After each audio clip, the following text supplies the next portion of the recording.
The sky above Earth was clear that morning, but no one noticed. Everyone was glued to their screens, listening to words that would change the course of history forever. The Galactic Council, the mysterious assembly of alien civilizations that humans had only heard about in rumors, had sent a message. It was formal, precise, and terrifying. Earth was to be exiled from the galaxy. No explanations, no warnings, just a sentence that shook every government, every scientist, and every ordinary citizen. Exile. As the words sank in, the planet seemed to hold its breath. In a small office in Geneva, Dr. Elena Reyes stared at the screen, her hands trembling slightly. She was an astrobiologist, someone who had spent years studying the possibility of intelligent life beyond Earth. She had hoped for contact, maybe even friendship. But this was not what she had imagined. Exiled, she whispered to herself, her voice barely audible. They want to kick us out, like we're a problem. Across the Atlantic, General Marcus Kane, a man known for his unshakable calm under pressure, sat at a conference table in the Pentagon. His jaw was tight, his eyes hard. The military reports were coming in fast, satellites, radars, communication logs, all confirming the same message. "Dr. Reyes," he said when a secure line connected them, "are you seeing this? Exile? Do they even know what that means for us?" "I don't think it matters if they know," Elena replied. "They've decided. They're serious." Marcus leaned back in his chair. "Serious is one thing, dangerous is another. We need a plan before anyone panics." But the world was already panicking. Social media exploded. News channels repeated the Council's message endlessly. The economy faltered as fear gripped governments. People argued in streets, in homes, in offices. Should Earth comply? Should we beg for mercy? Or should we fight, if fighting even made sense against such powerful beings? In the midst of chaos, Ambassador Thazil appeared on every screen. A being unlike anything humans had ever seen, with translucent skin that shimmered in faint colors and eyes that seemed to look through time itself.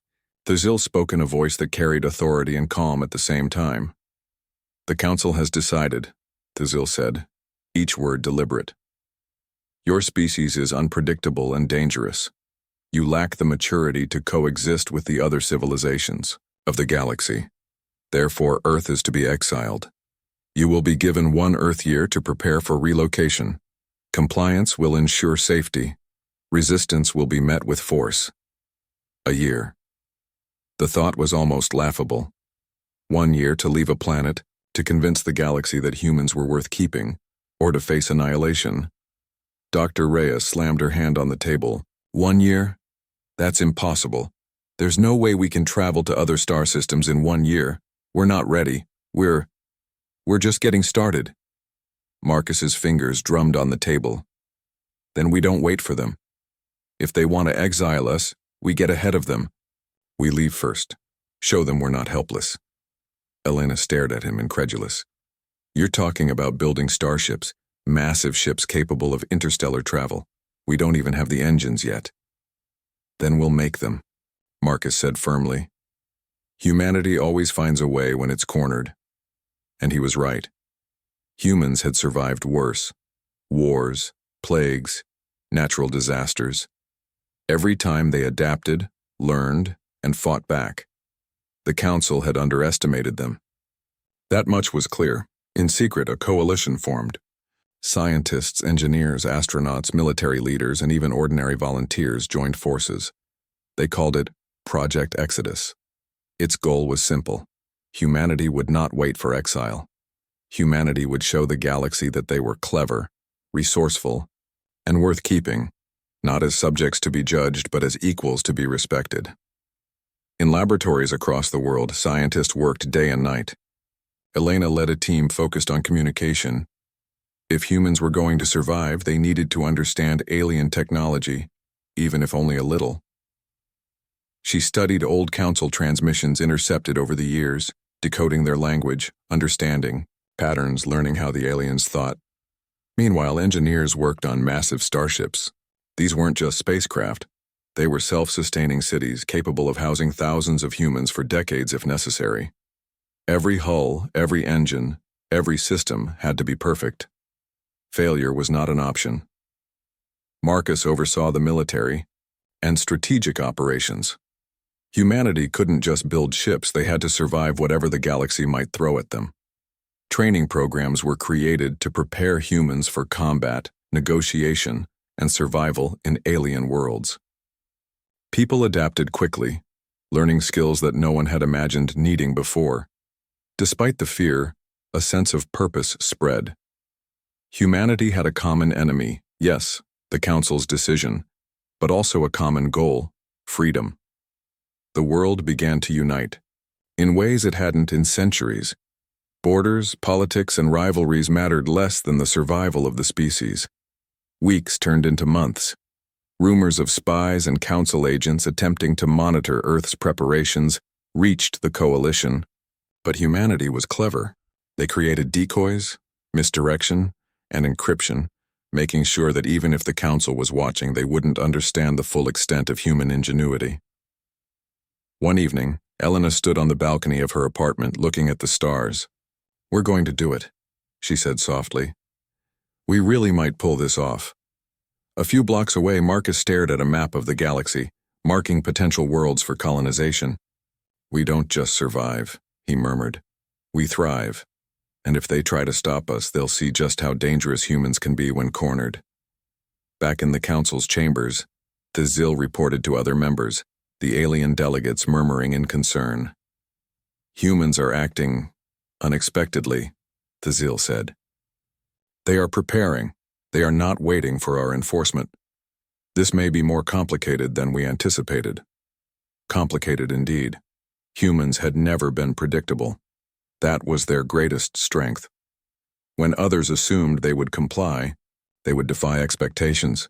When others prepared for weakness, they would show resilience. When others expected fear, they showed courage. On Earth, the first starship prototypes were completed. They glowed under the sun in giant shipyards ready for testing. The people who had built them stood together, exhausted but exhilarated. They knew this was only the beginning. The galaxy might have written humans off as primitive, chaotic, and dangerous, but humans had a plan, and it was only a matter of time before the first step of that plan was taken. The Council's ultimatum had sparked panic, yes, but it had also ignited something far greater: determination. Humanity would not wait for exile. Humanity would not beg for permission. Humanity would leave, explore, and stake its claim in the galaxy. The world had barely absorbed the shock of the Council's ultimatum when humanity decided it would act. Waiting for exile was not an option. Humanity had always thrived on boldness, and now, faced with the ultimate challenge, that boldness became determination. In massive shipyards stretching across Europe, Asia, and the Americas, humans worked day and night.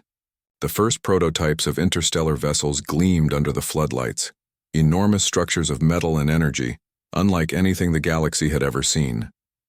These ships were not just spacecraft, they were moving civilizations, capable of housing thousands of people, generating their own energy and supporting life for decades. Dr. Elena Reyes paced in the control room of one shipyard, her eyes scanning holographic schematics. She had spent years studying alien communications, but now she was using every bit of that knowledge to help humanity survive. "Energy output is still too low," she said to her team, pointing at a holographic chart. "If we try to jump to the next star system with this, we risk losing half the crew to radiation." A young engineer, Ravi Patel, looked up nervously. "We've pushed the limits of our reactors. We can't go higher without risking an overload." Elena took a deep breath. "Then we find another way. Humans always do." Meanwhile, General Marcus Kane oversaw the training of the first interstellar crews. Soldiers, scientists, pilots, engineers, hundreds of people from every country were being prepared for missions that no human had ever attempted. They learned to repair alien technology, navigate dangerous space phenomena, and survive on hostile worlds. In a massive simulation chamber, Kane observed a team of recruits maneuver through a virtual asteroid field. Lasers streaked across the simulation, alarms blared, and yet the humans adapted, improvising tactics faster than anyone expected. Good, Kane muttered. They're learning to think like the galaxy doesn't exist. That's what we need. The council, monitoring from afar, grew uneasy. The Zil reported every anomaly, every ship movement, every secret development. Humans are acting without fear. They are not waiting. They are preparing fleets, the envoy said to the council chamber. This is unprecedented. We must consider intervention. But intervention was easier said than done. Humans were unpredictable. Their resourcefulness, their ability to work together under pressure, and their willingness to take risks made them dangerous in ways no alien race had fully comprehended. Back on Earth, humanity's scientists had intercepted fragments of council transmissions stored in deep space satellites. Dr. Reyes realized these could be a key advantage. Using quantum computing, her team began decoding patterns, frequencies, and encryption methods. Soon they could anticipate council communications, almost predicting their moves before the aliens acted. One night, Elena stood in front of a massive quantum processor humming with light. If we can read them, even partially, we can communicate. Without being detected, she said. We can also plan ahead of any attack. Ravi frowned. Are we ready for that?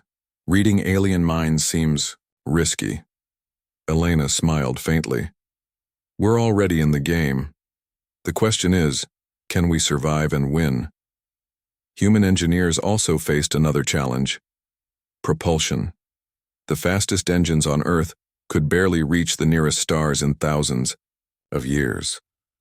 But humans were impatient, and impatience often bred invention. Using hybrid technology from captured alien probes and Earth's own experimental designs, engineers developed a propulsion system capable of faster-than-light travel, at least for small exploratory missions. By the time the first wave of starships was ready, humanity had built a fleet unlike anything the galaxy had seen. The ships were armed not for war but for survival. They could navigate asteroid fields, generate shields, and repair themselves in deep space. Life support systems could sustain thousands for decades. And most importantly, humans had trained crews ready to face the unknown.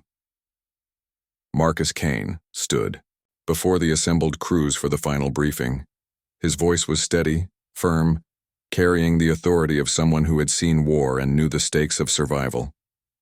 Listen carefully, he said. We are not going into space as invaders. We are explorers, survivors, and pioneers. The Council expects us to comply, but we will not. We will leave Earth on our own terms. Every world we reach is a new beginning, a chance to prove humanity's worth. Remember this: adaptability, courage, and teamwork will be our greatest weapons. The crews listened, eyes wide with anticipation. Fear was there, yes, but it was mixed with excitement. The kind of excitement humans felt when standing on the edge of discovery. As the final preparations took place, the world watched with a mixture of awe and anxiety. Governments officially protested humanity's secret preparations, but enforcement was impossible. Humanity had learned to act quickly, cleverly, and sometimes in ways that defied rules. One team of engineers worked on a final communication system capable of sending messages across the galaxy. Elena supervised. This is not just about survival, she said.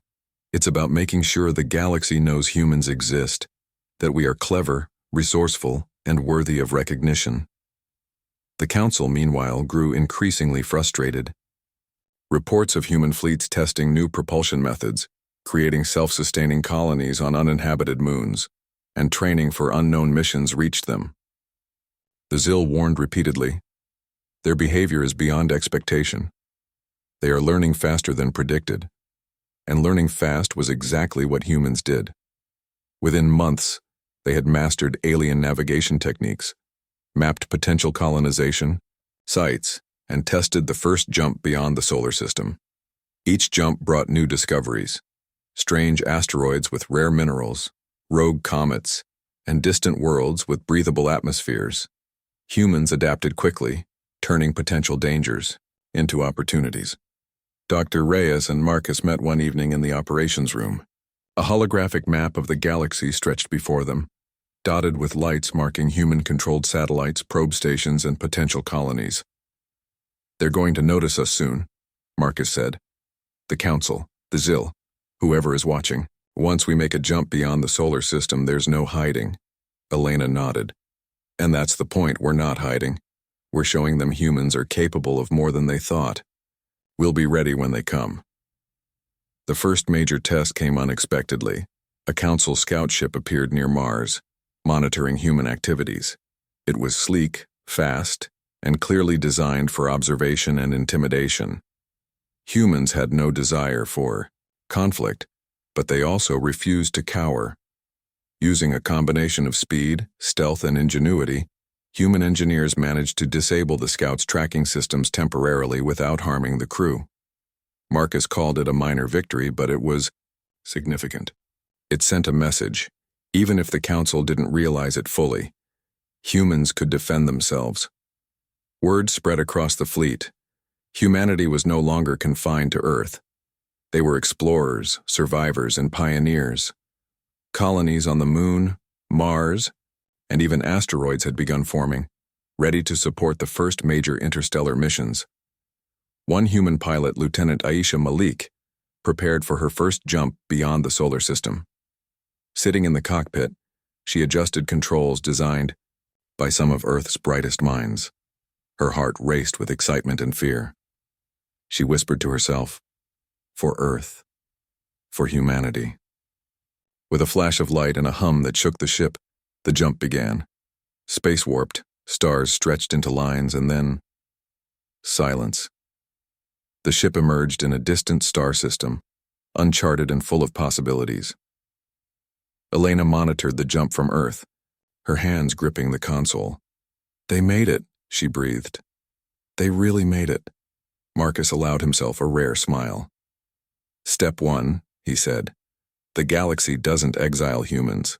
We're already beyond their reach." Humanity had not only prepared, they had acted. They had built ships, trained crews, and jumped into the unknown. And all the while they learned, adapted, and survived. The galaxy had assumed humanity would panic, would plead, would wait to be judged. But humans did none of those things. Humans had a plan, and it was already in motion. As night fell across Earth, people gazed at the stars, wondering what awaited humanity beyond the solar system. Fear was present, yes, but it was tempered with hope, pride, and excitement. Humanity was no longer waiting to be exiled. Humanity was creating its destiny, boldly on its own terms. The stars stretched endlessly before humanity's first interstellar fleet. Ships of every size and shape glinted under alien suns, engines humming with a power that Earth had only dreamed of. Humanity had left the solar system, leaving behind a planet that still trembled under the weight of the Galactic Council's ultimatum. But humans were no longer waiting. They were explorers now, claiming their place in a galaxy that had tried to underestimate them. Lieutenant Aisha Malik stared out of her cockpit at the nearest planet in the system. It was a rocky world, reddish-brown with faint clouds of orange dust swirling in thin storms. Sensors indicated breathable air pockets, water reserves, and unusual mineral deposits. This was humanity's first real test beyond the solar system. "Sir?" Aisha spoke over the comm. "Sensors show low-level seismic activity. Nothing dangerous yet, but the planet is unstable." Captain Marcus Kane's voice came back, calm and firm. "Unstable planets are where humans thrive. Prepare landing teams. Dr. Reyes will guide the environmental scans. We need this planet ready as a forward base." Dr. Elena Reyes's team moved quickly. They deployed drones, chemical sensors, and mapping units, analyzing the planet's surface. Within hours, humans had a detailed understanding of its atmosphere, terrain, and potential hazards. "This will work," Elena said, her voice steady with excitement. "We can build temporary shelters, start agriculture, and set up energy nodes. Humans adapt faster than any other species we've encountered or studied." As humans began establishing their foothold, a shadow appeared in orbit. An alien scout, sleek and angular, its sensors scanning every human activity. Unlike the Council's warnings, this scout did not immediately attack. It seemed curious. Aisha noticed it. "Captain, we have a visitor. A small alien ship is observing us." Marcus's eyes narrowed. Good. Let them see humans at work. They'll understand quickly that we're not prey. The scouts' presence became a test. Humans moved with precision, constructing habitats, deploying energy grids, and adapting to the planet's unpredictable terrain. Alien technology, intercepted and reverse-engineered, helped them accelerate construction. Drones flew in coordinated patterns, laying out structures in ways that impressed even Marcus. After several tense hours, the scout transmitted a message, not in words, but in a series of complex light patterns and signals. Elena decoded it quickly using the quantum network they had built. They're communicating, she said. It's a greeting, no threat. They're cautious, but respectful. Marcus allowed himself a rare smile. Then let's show them why humans aren't so easy to judge. A landing team equipped with protective suits and adaptive tools touched down on the planet. Humans worked tirelessly, creating shelters, laboratories, and energy stations. Within days, they had a thriving base despite the alien scouts circling overhead. It was during this early period of colonization that humans' creativity and ingenuity became obvious. Where other species might follow strict protocols, humans improvised solutions for every problem. They used the planet's native resources in unexpected ways, building water purification systems from mineral deposits and creating energy storage devices using magnetic fields in the planet's crust. One particularly inventive solution involved using the planet's natural geysers as a renewable energy source. Elena's team rigged turbines to the steam vents, generating enough power to support the colony's energy needs. The alien scouts observed in silence, clearly impressed. Meanwhile, the fleet's exploration teams ventured further, discovering asteroid belts rich with minerals, moons with untapped water supplies, and even dormant alien technology buried beneath crusts of rock. Humans learned quickly, often combining their own intuition with alien tech to achieve results no one had anticipated. A communication came from a minor alien faction in the system, a species known for its cautious approach to strangers. They had watched humanity with interest, debating whether to warn the Council or engage directly. Dr. Reyes prepared to meet them. In a clearing beneath an alien sky, she stood with her hands raised in peace. The aliens approached slowly, their limbs glinting under the twin suns. They spoke in a complex musical language, but Elena had anticipated this. Using a combination of signals, lights, and gestures, she communicated humanity's intentions. They were explorers, not invaders. The aliens listened, studied humans carefully, and then made a gesture that indicated respect. They stepped back, allowing humans to continue their work. It was the first time humanity had earned recognition beyond the Council. Back in orbit, the Council monitored these developments with growing concern. The ZIL reported that humans had established a functioning colony, interacted successfully with an alien species, and continued rapid expansion. They are unpredictable, the ZIL said. They do not follow expected protocols. They adapt, improvise, and survive where no other species could. This is concerning. Meanwhile, human pilots conducted reconnaissance missions in nearby systems. They discovered uninhabited planets suitable for colonization, asteroid belts, containing rare metals and nebulae that could serve as natural shields against potential attacks. Each mission returned with valuable data, allowing engineers to refine ships, weapons, and energy systems. During one daring mission, Lieutenant Malik navigated her ship through a dangerous asteroid field. Sensors warned of collisions, but Aisha used intuition and skill, weaving her ship through the chaos. The mission succeeded, gaining minerals critical for colony expansion. Her boldness became a story among the fleet. Humans were not just adaptable, they were audacious. Marcus observed, reports from the fleet, pride in his eyes. Humans are doing what no one expected. They're proving that survival isn't just about strength, it's about creativity, courage, and teamwork. Elena nodded. And the galaxy is watching. Every alien species observing us will see that humans can thrive anywhere, even under extreme pressure. We're changing their perception of our species. As humans expanded, small conflicts arose. Some alien factions attempted minor sabotage or surveillance, testing human reactions. But each attempt failed. Humans countered with clever traps, decoys, and negotiations. Every challenge made them stronger, more inventive, and more confident. One evening, Aisha and her crew watched a distant star rise from the planet's surface. The sky was painted with colors they had never imagined. "Do you think they understand what we're doing?" she asked, her voice quiet. Elena, standing beside her, smiled. "They will. Humans are proving that we don't wait to be told what to do. We act, we survive, we thrive. And that is a lesson the galaxy cannot ignore." Weeks turned into months, and humanity's foothold grew stronger. Colonies became self-sustaining, ships multiplied, and crews became more skilled. Humans had not just survived their first interstellar journey, they had conquered it. And somewhere far beyond the edges of human knowledge, the Council watched and realized the enormity of their miscalculation. They had assumed humans would panic, plead, or comply. Instead, humans were thriving, exploring, and earning recognition from species the Council considered superior. The Zil, reporting once again, could not hide the concern.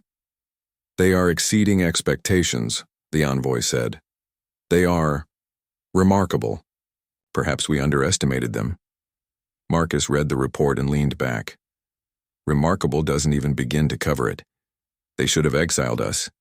Instead, they forced us to pay attention." Elena, analyzing data from the first successful alien negotiation, whispered to herself, "We're just getting started." For humanity, every planet, every asteroid, every encounter was a step forward. They were no longer earthbound. They were pioneers in a vast galaxy, proving that intelligence, ingenuity, and courage could overcome even the most impossible odds. The Council may have tried to exile Earth, but humans had already left. They had struck first, not with weapons, but with determination, creativity, and adaptability. And the message was clear to all who watched. Humans did not wait. Humans acted. As the sun set over the new colonies, casting long shadows across alien landscapes, humanity prepared for its next challenge. The galaxy had underestimated them once. It would not underestimate them again. Because the Council had tried to exile Earth, humanity had already proven it could thrive anywhere. The Galactic Council had underestimated humanity. That much was clear. For centuries, they had treated Earth as a minor, primitive planet. Unpredictable, yes, but not threatening.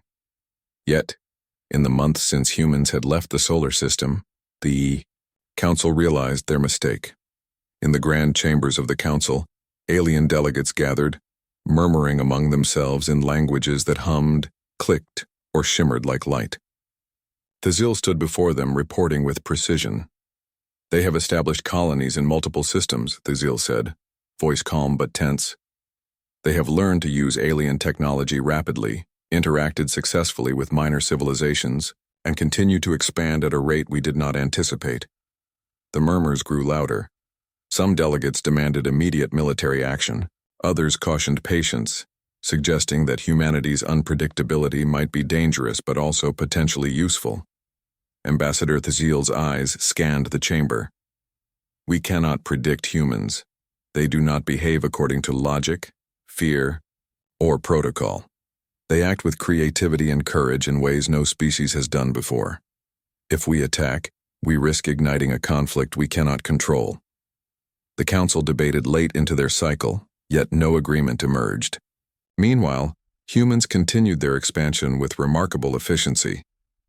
On the frontier worlds, Marcus Kane surveyed a newly established colony on a forested planet.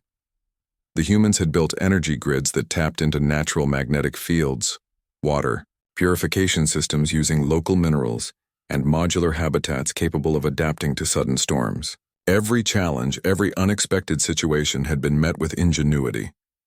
"Humans learn fast," Kane muttered to Elena Reyes, who was analyzing environmental data. "Faster than anything I've ever seen." Elena smiled faintly. "And they adapt in ways that no one predicts.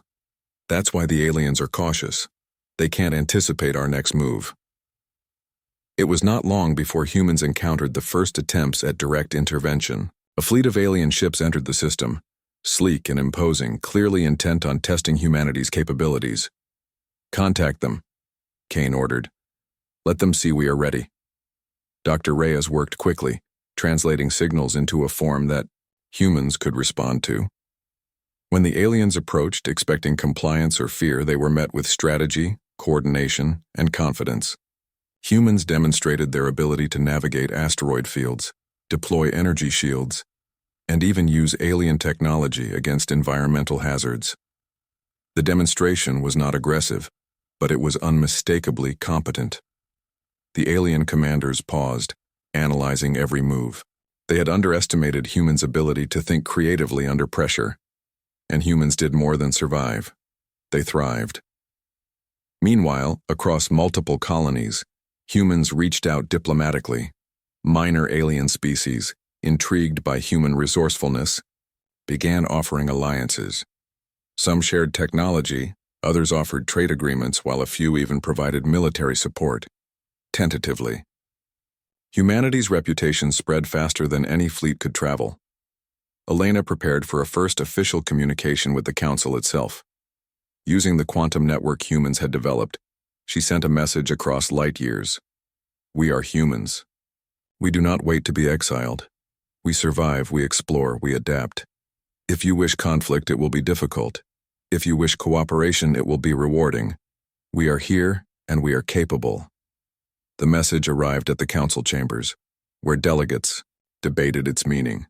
Some saw it as arrogant, others saw it as truth. For the first time, humans were not a problem to be dismissed. They were actors in the galaxy, capable of shaping events on a scale the Council had not imagined. Back on the frontier planets, humans faced natural dangers that would have defeated other species. Rogue storms swept across open plains, meteor showers rained down without warning, and planets shifted tectonically in ways that could have destroyed fragile colonies. Yet humans adapted. Drones repaired structures, energy shields absorbed shocks, and teams responded to emergencies with improvisation. A major test came when a minor alien fleet tried to blockade a human colony to assert dominance. The aliens expected the humans to retreat or plead. Instead, Marcus Kane coordinated a bold maneuver.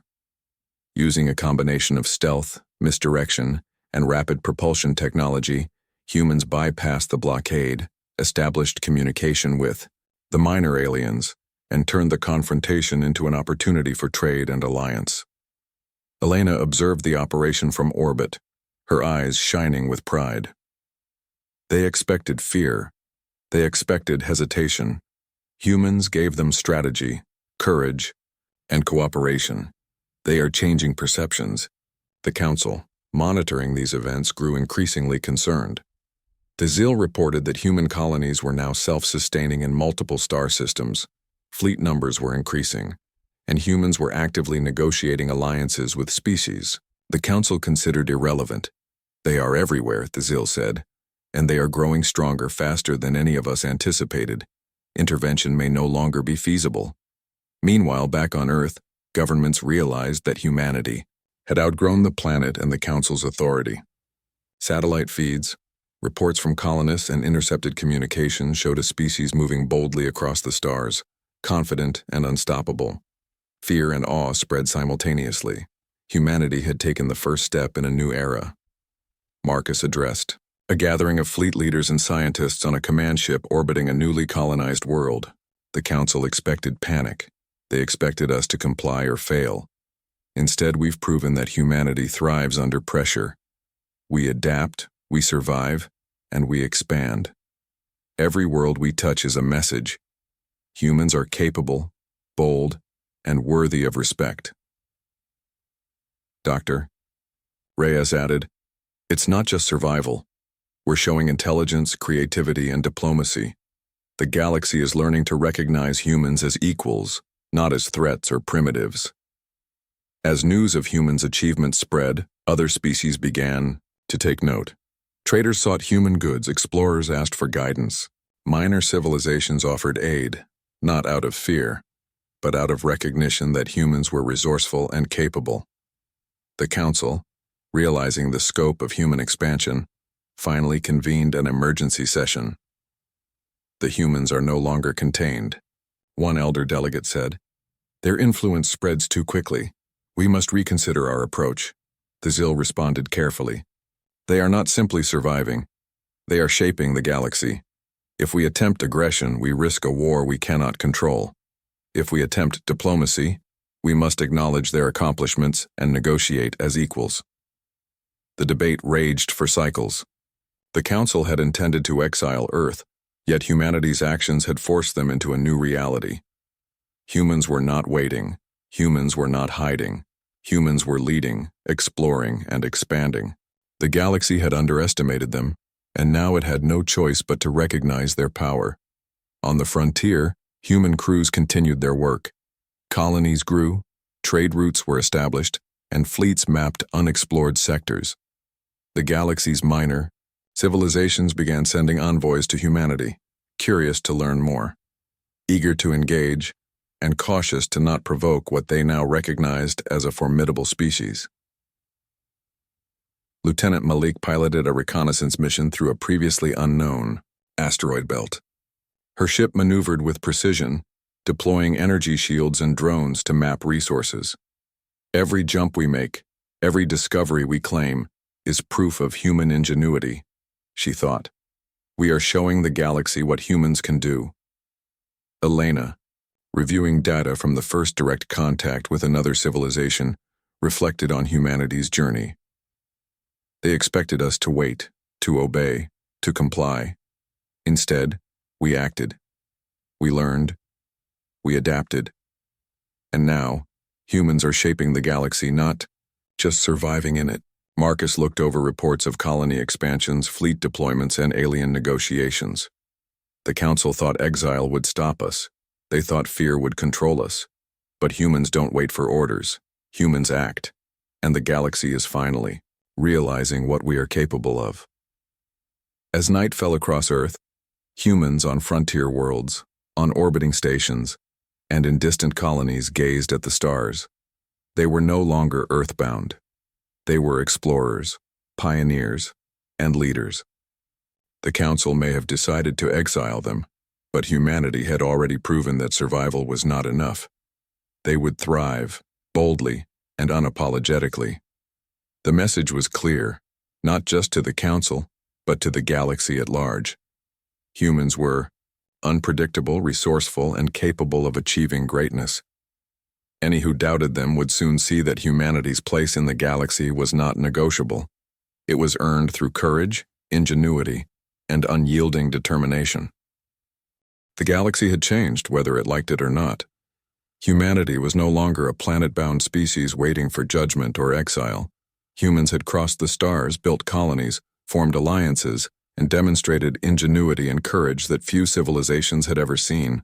The Council, once certain of Earth's inferiority, now faced a species that refused to be underestimated. On the bridge of the Pioneer, humanity's flagship, Captain Marcus Kane gazed out at the stars, his eyes tracing the distant systems they had explored and claimed.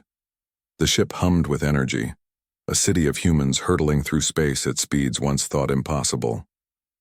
Dr. Elena Reyes stood beside him, her hands hovering over a holographic display showing communication channels with multiple alien civilizations. The Council is watching closely, she said. They've realized humans aren't just survivors, they're leaders, innovators, and diplomats. Our next steps will decide our official place in the galaxy. Marcus nodded. And they'll have to acknowledge it. We didn't wait to be exiled. We acted. We thrived. Now it's time to ensure that humanity has a voice where it counts. The Council's chambers buzzed with tension. Alien delegates argued over how to handle this new reality. Humans were expanding faster than anyone could track. They had negotiated alliances with minor species, secured trade routes, and demonstrated capabilities that many Council members could barely comprehend. They are not merely surviving, one elder delegate said. They are influencing other civilizations, creating networks, and building a reputation of strength and ingenuity. If we do not recognize them, we risk alienating all those who now support humanity. The Sil, the ambassador who had once delivered Earth's exile notice, spoke carefully. They do not wait for permission. They create opportunities. They adapt. They overcome. Any attempt to constrain them now may be met with resistance too strong for us to handle. And resistance, as the Council had already seen, was not something humans feared. It was something they turned into action, strategy, and innovation. On a newly colonized world rich in resources, Lieutenant Aisha Malik supervised construction of a human settlement. Drones lifted building modules into place, water systems were connected, and energy grids hummed across the landscape. Every action displayed humans' ability to adapt alien technology and local resources to their needs. Aisha watched as children played in the artificial parks, humans laughing, learning, and thriving under twin suns. "We're not just surviving," she said softly. "We're building a future." Back on the Pioneer, Elena prepared for humanity's first official message to the Council. Unlike previous communications, this one was formal, but unmistakably confident. Using the quantum network, she sent the message across light years. "The humans of Earth and our colonies have acted to survive, explore, and thrive. We have learned from the galaxy, adapted its technologies, and formed alliances with multiple civilizations. We seek recognition, not conflict. We request a seat at the Council, where humanity may contribute to the future of all intelligent species." The message reached the Council chambers, and for the first time, silence followed.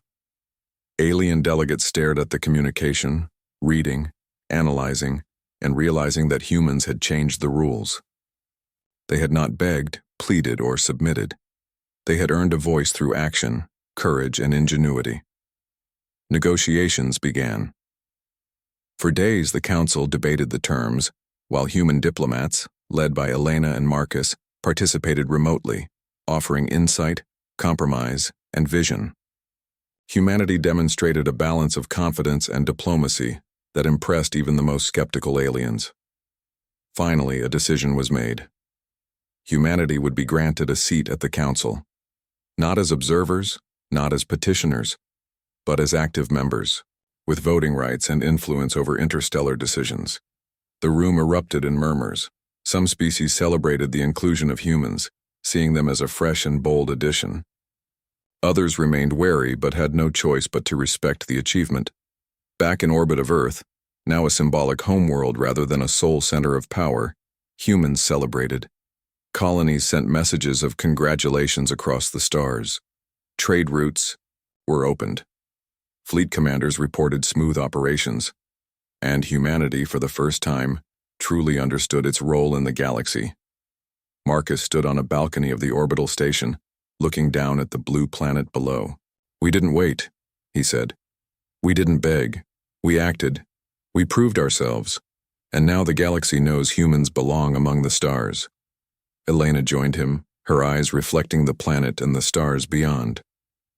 "We showed them what humans are capable of: creativity, courage, and the ability to adapt. That's why we earned this seat. Not because we were given it, but because we deserved it." Meanwhile, human fleets continued their exploration, mapping new systems, discovering planets suitable for colonization, and forming trade and alliance networks with previously unknown civilizations.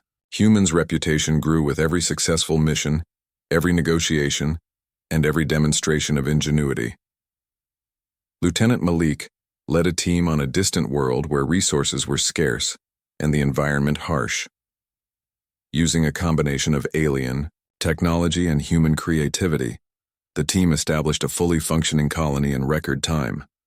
When minor alien observers arrived, they were impressed, offering assistance and forming tentative partnerships. "This is how we change the galaxy," Malik said, watching her crew work efficiently.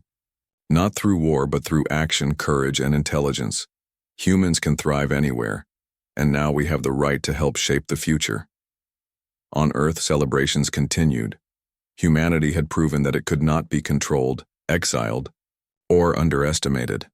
They had left the solar system before being forced to leave, established colonies, built fleets, negotiated alliances, and earned a seat at the galaxy's highest council. Dr. Reyes and Marcus addressed the public via a global broadcast. The council tried to exile Earth, Marcus said. They thought we would wait, fear, or submit. But humanity acted. We explored, we survived, we thrived. Today, humans have a voice in the galaxy. Today, we have earned recognition for our courage, intelligence, and creativity. And tomorrow we continue to reach further, learn more, and ensure that humanity always has a place among the stars. Elena added, "This is only the beginning. There are countless worlds to explore, civilizations to meet, and knowledge to gain. Humans have shown they can adapt, survive, and excel in ways no one expected. The galaxy has acknowledged us, but our journey is just beginning. Together, we will continue to thrive." Across distant colonies, ships in orbit, and frontier settlements, humans cheered. They had faced the ultimate challenge, refused to be exiled, and carved a path for their species in the galaxy. Every innovation, every act of courage, every alliance formed had led to this moment. In the council chambers, delegates formally welcomed humanity. A ceremonial gesture was made, recognizing humans as full members. It was unprecedented. A species once considered primitive, now seated among the galaxy's most advanced civilizations. The Zil, once the voice of humanity's exile, now looked upon the humans with a mixture of respect and awe. They acted without waiting. They defied expectations. They survived and thrived. Humans are remarkable. On the Pioneer, Marcus and Elena stood together, gazing at the stars. "We've changed the galaxy," Marcus said quietly. "Not through conquest, not through fear, but through courage, ingenuity, and determination." Elena smiled. The council learned an important lesson. Humans cannot be underestimated, and we've only just begun to show what we can achieve. As humanity prepared for the next phase of exploration, fleets ready, colonies thriving, and diplomacy strong, one thing was clear. Humans had earned their place in the galaxy not through submission but through action. The council had tried to exile Earth. Humanity had already left, thrived, and now sat among the stars as equals. The galaxy had learned finally that humans did not wait to be asked twice. They acted, they survived, they thrived, and they claimed their destiny among the stars. For humanity, the stars were no longer distant points of wonder. They were home.